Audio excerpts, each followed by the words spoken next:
I'm excited for today's video, answering the question of, do I need a GRE error log if you're studying for the GRE?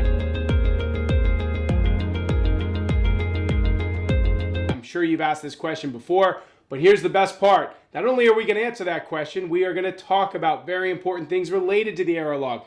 How to make one, why to make one, how to maintain it, plus much more. And after sharing all of those tips with you, you'll be well on your way of creating the best possible GRE error log and how to use it. As always, I'm Jeff Miller here, head of GRE instruction at Target Test Prep, so let's get going. All right, to start, let's talk about why a GRE error log is so impactful. Well, listen, if you've ever watched our video on top reasons why your GRE practice test score is lower than your actual GRE score, we've kind of talked about it there, and part of that is not using an error log. So definitely watch that video if you haven't already.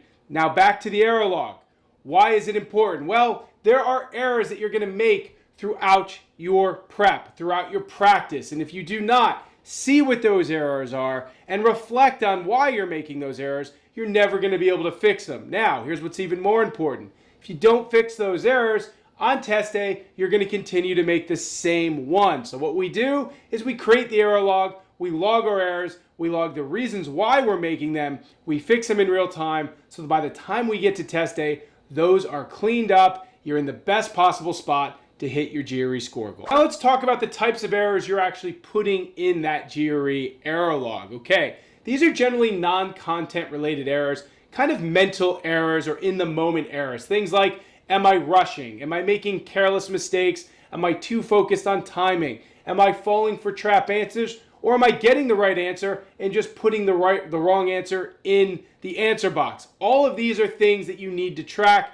because they span across all of math, all of verbal. And yes, if you make them now in your practice, whether it's week 2 or week 12, you're going to make them on the actual GRE. So you log them and you understand, okay, I got this question wrong because of this error. And in fact, you can go one step further and you can have them categorized. You can have them all one type of error showing the questions you got wrong from those errors. For example, in math, maybe you can see all of the questions you got wrong because of careless mistakes. Now, that's going to take time and effort. What's really cool is about TTP is we actually have that error log already set up, ready to go for our students. You're just clicking and putting them in their rightful categories. But either way, you've got to get them categorized so you can see all the different non-content errors you're making. And as always, if you fix them, then you're going to be in a better spot for test day. I want to discuss the 4 questions that an error log can answer for you. The first of which is, which of the GRE questions are you incorrectly answering? Now, here's where people make mistakes. They do a test, a chapter test, whatever you want to do it. If you're working through TTP, then yes, a chapter test. Well, what happens next?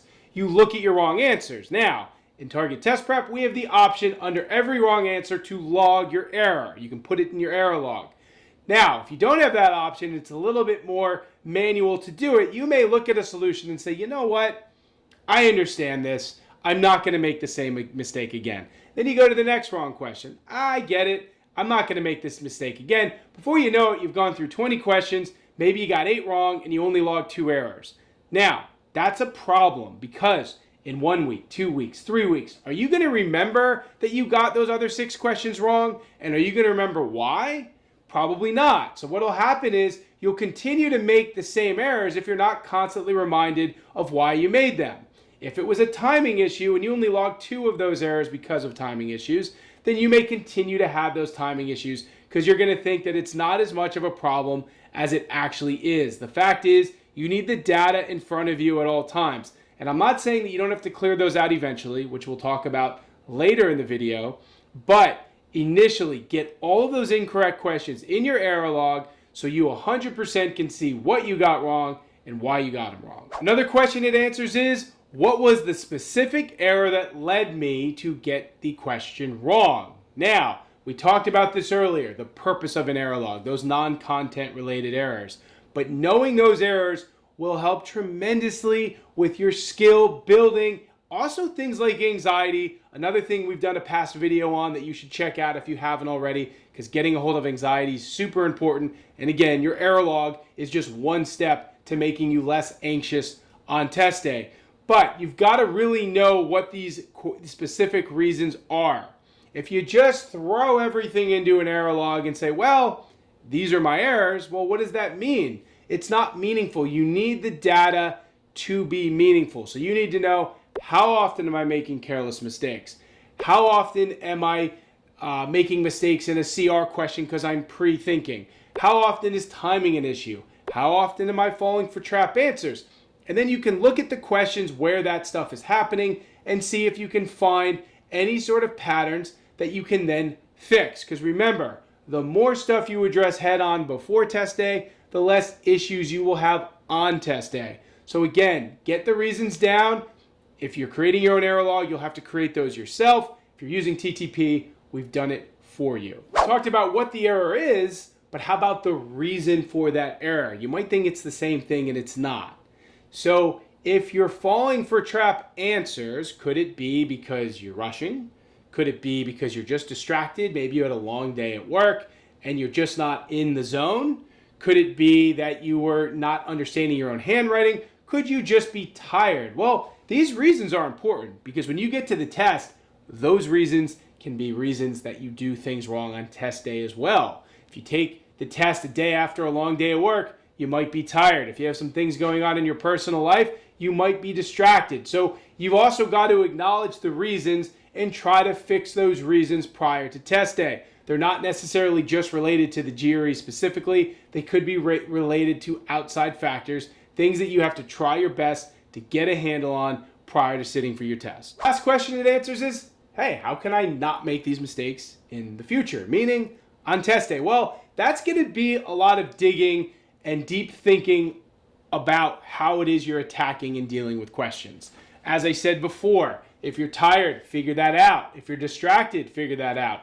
If you're rushing, figure it out. All of these things can be solved. Generally, they're going to have to be solved by you. The error log is going to bring you the data.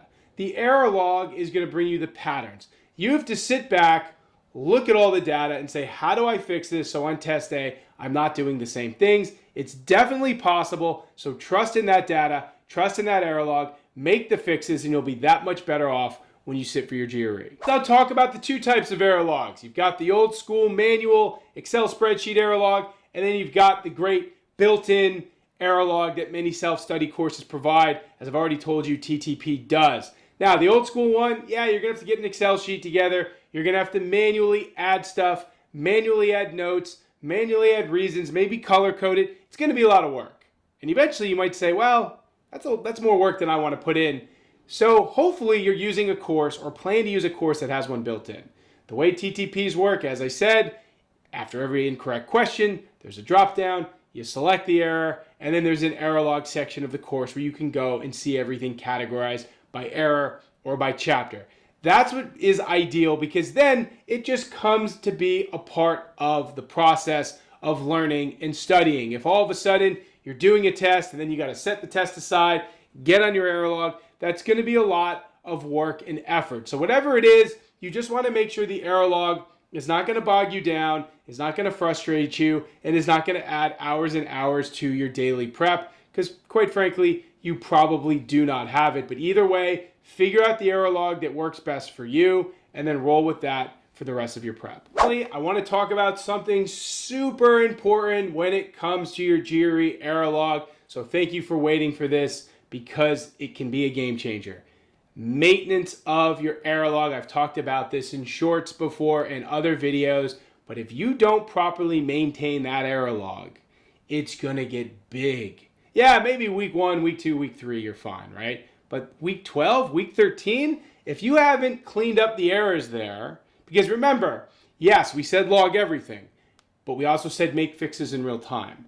So if a number of weeks have passed and you feel like there's a number of errors that you're 100% good with, at that point, start clearing them out of your error log. Because if you have thousands of questions in that error log, and every time you open it, it just makes you wince because there's so much there, it's not going to be helpful. You want that error log neat, you want it tidy, and you want it to be effective. So as things become 100% certain, you remove them. So again, the error log can then work for you. That's important. So again, get the error log, find the one word that works for you, make sure you can categorize things properly, but then also maintain it. If you do that, the error log will work for you and not against you, and that's what's going to help you succeed, or one of the reasons you're going to succeed on test day.